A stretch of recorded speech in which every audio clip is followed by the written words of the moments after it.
안녕하십니까. 강박증 연구가 김선인입니다. 오늘은 제 블로그의 내담자 단기 상담 호전 사례 읽기 방송입니다. 보통 단기 상담은 4개월, 6개월 상담을 하는데 제가 단기 상담은 지금도 하고 있지만 4개월 단기 상담은 증상 분석의 시간이 매우 부족해서 현재는 하지 않습니다. 6개월 상담만 하고 있습니다. 강박증이란 병 특성상 난해하기 때문에 4개월로는 분석이 힘들어서 하지 않고 있습니다. 그런데 2014년에서 2015년경에 4개월 단기 상담을 했었고 원래는 주 1회 4개월은 16회기 상담인데 증상 분석의 시간이 부족하기 때문에 추가로 제가 무료로 2회를 더해서 18회기 상담을 했었습니다. 이 사례의 정리 계기는 당시 내담자가 군대 입대 관련해서 소견서를 의뢰했었고 일반적인 소견서에 비해 매우 상세히 정리했습니다. 내담자는 군대 입대를 희망했고 다행히 입대가 충분히 가능한 상태여서 그런 취지의 소견서를 썼습니다. 이번 사례는 소견서 양식으로 정리하여 내담자의 허락하에 소개합니다. 제목 과정점검 유형 재미본 사건을 계기로 강박증 발병 사례 괄호 단기 상담 사례. 자, 본론입니다. 세계적으로 과정점검 유형의 사례는 전무한 상태입니다. 이에 필자는 그런 유형의 사례와 분석을 제공하고자 단기 상담 4개월의 내담자의 호전 사례를 동의하에 공개합니다. 당시 내담자의 나으려는 의지는 매우 강해서 좋은 결과가 나왔습니다. 다만 필자가 매우 바빠서 상담 과정의 세부적인 내용은 다 정리가 안 됐고 그 부분은 후에 강박증 치료의 핵심과 사례를 다루는 책을 발간한다면 상세히 이론적으로 다루고자 합니다. 보통 강박증은 스트레스를 계기로 과반수 이상 발병한다고 알려져 있으나 스트레스 자체가 원인은 아니다 라고 말합니다. 그 이유는 논외입니다. 맞는 말입니다. 그러나 그것보다 더 중요한 것은 강박증 발병이 스트레스와 전혀 관계없이 오히려 자신에게 재미본 사건, 좋았던 사건을 계기로 발병된 경우도 많다는 것입니다. 재미본 사건과 강박증 발병은 세계적으로 전혀 다루지 못하고 있습니다. 그 이유는 강박증 치료에 인지행동 치료든 어떤 치료든 불안만 중요시했고 그래서 당연히 불안을 유발한 스트레스 사건만 따졌기 때문입니다. 괄호 강박증이 불안장애가 아니면 이미 밝혀졌음 괄호 닫고 그러다 보니 자연적으로 치료 시에도 대표적인 환자의 낮은 자존감을 거론하게 되는 것입니다. 문제는 그런 방향으로 치료하니 자연적으로 재미본 사건으로 과하게 자존감 향상된 것은 간과하게 된다는 것입니다. 그 결과 자존감이 과하게 높아진 것이 문제였는데 오히려 낮은 자존감 부분을 지적하며 자존감을 높이라고 권합니다. 이런 방식으로 치료 실패한 필자 내담자들도 많습니다. 중요한 것은 스트레스 사건이 아닌 매우 좋았던 일, 그런 추억조차 그 계기로 강박증이 발병될 수 있습니다. 즉 너무 자존감이 향상되어서 문제가 될 수 있는 것입니다. 물론 과하게 자존감 향상된 사건 그 자체도 원인은 아니지만 스트레스 사건과 마찬가지로 계기가 될 수 있습니다. 이것이 매우 중요한 부분입니다.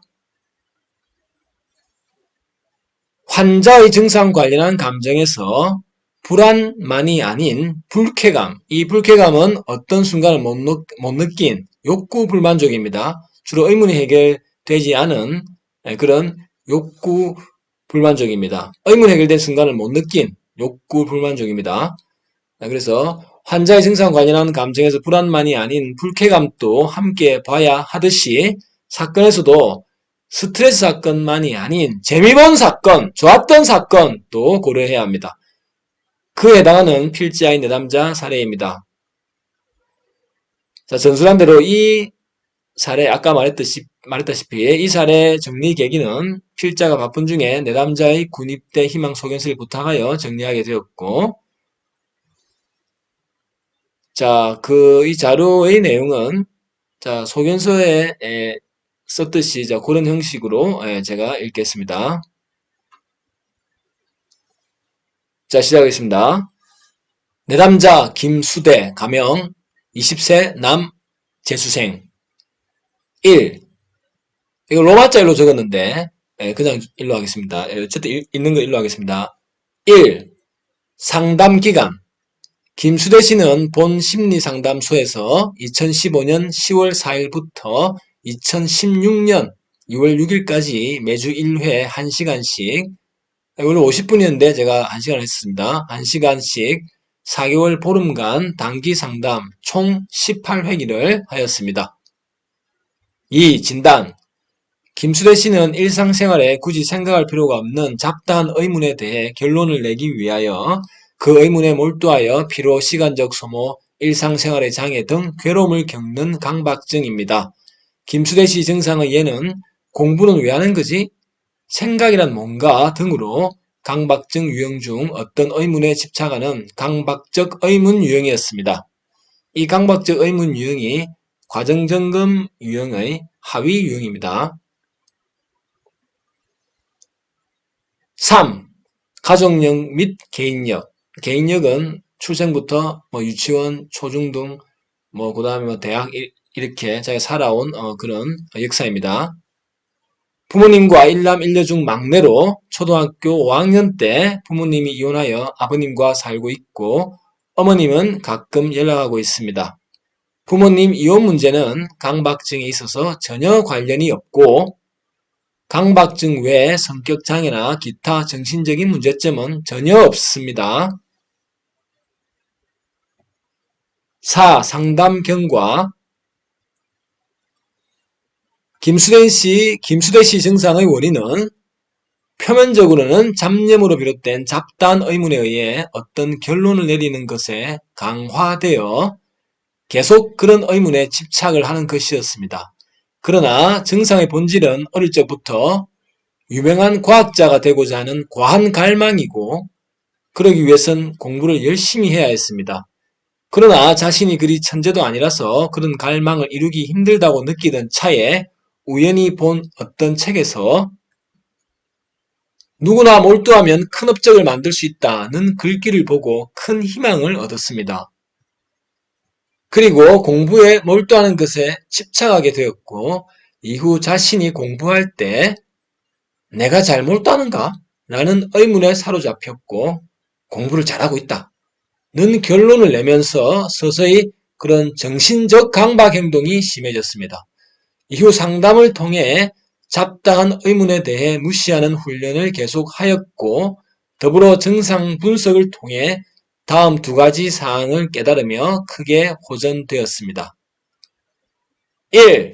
증상의 근본 원인이 유명한 과학자가 되어 과거 중학교 때 공부를 잘했을 때 아버지로부터 받은 관심과 칭찬을 가족 외 타인으로부터 받고자 하는 욕심에서 비롯된 점. 2. 잡다한 의문이 생겨 불쾌감을 느껴도 일상생활의 공부와 일은 얼마든지 할 수 있다는 점. 이 두 가지를 깨닫고 호전이 되었고 전술한 두 가지 외에 특히 상담 기간 중에 다음 두 가지 힘든 일을 시도하였고 성공적으로 수행했습니다. 1. 2015년 11월 달에 수능 시험에 응시했고 집중을 잘하여 올해 전문대학에 합격하였습니다. 2. 수능 시험 친 후는 현실적인 일의 수행 능력을 보기 위해 실험 목적으로 12월과 2016년 1월에 한 달 반 기간의 공사 기간이 걸리는 건설 현장 인부로 공사장에서 숙식을 하는 아르바이트에 도전하였습니다. 그 일에 대해서 아무런 문제 없이 책임감 있게 맡은 바 일을 잘 수행하였습니다. 그 공사가 끝난 후 월급을 받고 부모님께 선물도 해드리는 등 매우 정상적인 직업적 사회적 역할을 하였습니다. 전술한 사례 외에도 현재도 대학 입학을 앞두고 아르바이트를 하며 성실하고 건강하게 살아가고 있습니다. 이 소견서 쓸 당시입니다. 특히 수능시험을 치고 공사장의 힘든 일, 그러한 스트레스 상황에서 매우 성공적으로 잘 수행했습니다. 현재 상태는 매우 일반인의 상태와 같다고 할 수 있습니다. 5. 결론. 전술한 김수대 씨는 본 심리상담소에서 강박증 진단 후 4개월여 상담을 받으며 강한 의지를 바탕으로 상담에 임하여 현재 상태는 일반인과 같은 매우 정상적인 상태가 되었습니다. 일상생활뿐 아니라 수능시험, 일반인도 힘든 타지에서의 공사장 인부 일을 잘 했고 지금 또 아르바이트를 하며 사회적 직업적으로 일상생활을 잘 하고 있습니다. 결론적으로 김수대 씨는 매우 안정적으로 직업적, 사회적으로 전혀 문제없는 상태이므로 현재 아무런 문제가 없습니다. 자, 이렇게 정리가 되었습니다. 자, 이상 방송을 마치겠습니다. 안녕히 계십시오.